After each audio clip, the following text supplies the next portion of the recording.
Welcome. We are going to learn about bookmarks in Power BI. We will see how to create them and, more importantly, how to use them to your advantage. The whole purpose is data-driven storytelling. As soon as the report is ready, add your first bookmark. This bookmark is just the current state of the report. So let's call it all. All means there are no filters, no slicers, no cross-filtering, no drill down, just the report as it is. I'm going to go to another page and add one more bookmark. Now notice what happens. When I click on all, it remembers the page as well. I'm just going to rename it as no filters. And in this case, I don't want it to remember the current page. For example, I want to be on this page and I have manually applied some filters. And I want to just get rid of the filters. Now when I click on no filters, it will remove the filters, but it will also show me the first page. I don't want that. So that's when you click on the three dots and say don't bother about current page. Now let's try that again. Summary, some filter, come back. Now filters are gone, page does not change. Very useful. So first bookmark should be no filters and no page context. You can use the bookmarks pane along with selection pane. Selection pane shows you every object with an on-off button. So let's say I want to focus on only few items. So I've hidden all others and now I create a bookmark. And I'll just call it few.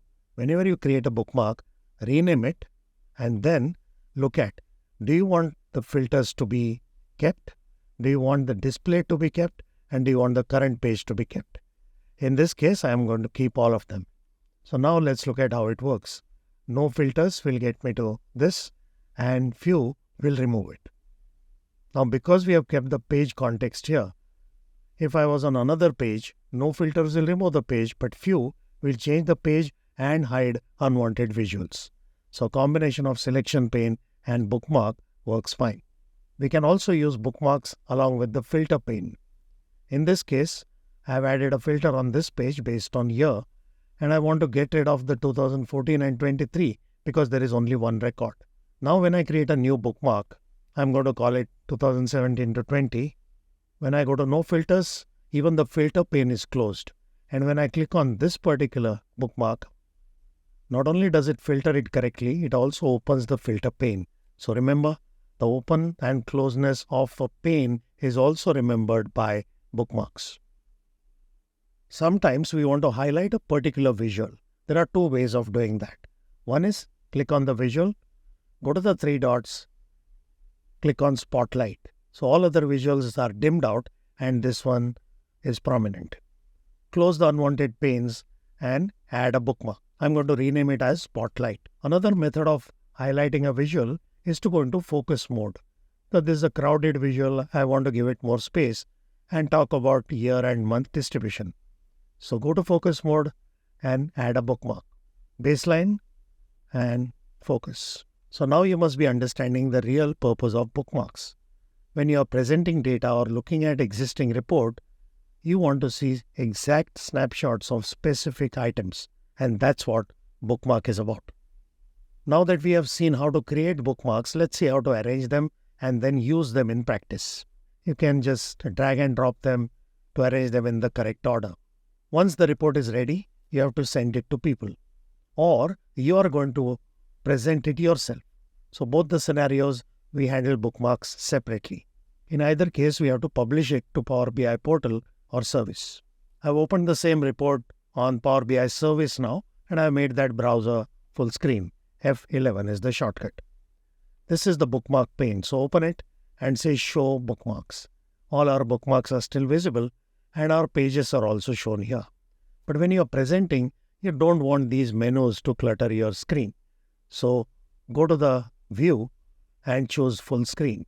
So all the unwanted stuff is gone. Your bookmark pane is still visible and you can still see pages like this as a drop down. I have created bookmarks in the order in which I want to present my data, conclusions, inferences, data storytelling. So now you want to run it like a slideshow. To do that, click on the View button. Now the first bookmark will appear here, and now you don't need the bookmark pane any longer. So close it. so you get even more space for the report. We see the first bookmark, and now you can navigate from here by going to Next or Previous. When you finish, press Escape to come back to regular view. When someone is viewing the report on their own, this presentation method doesn't work. Ideally, I would like them to see a list of bookmarks directly on the report itself and let them navigate. To do that, I will need some space. So I'm going to shift these visuals and create some space. Here, I want to give a list of bookmarks. In order to do that, I go to Insert menu, go to Buttons, go to Navigator, and choose Bookmark Navigator. By default, it will put it horizontally like this. First of all, arrange it in the available space, and then we'll figure out how to format it. So you go to More Options or right-click on it and say Format. Here we have something called Grid Layout. So open this, choose a grid, and then you can see how many rows and how many columns. So I'm going to say 10 rows and 1 column. So with little bit of tweaking, I've been able to show all the visuals without a scroll bar, and now the user who is viewing the report can just click on it and it will work. Right now I'm in edit mode, so just click is not going to work. I have to do Control click. Unfortunately, when I click on the bookmark, the page changed, and now I don't have the list of bookmarks at all. If you want the bookmark to appear on all pages, currently the only method available is to create space for it and copy paste it. Hopefully in future, we'll have a better method. The last thing I want to show you is grouping. I've created a lot of bookmarks, and in fact, I'm going to use the same report in 2 completely different presentations. One is where I talk to individual location, and one where I talk about the overall picture. So this story is different than this story. How do I go about doing that? I select the ones which are related, Control click, click on the 3 dots and create a group. I'm going to do the same thing for the other one. Now I have 2 independent groups. So when I select a bookmark from a group and then click on the View button, it will show me bookmarks only in that group. So this is Thailand, Myanmar and India.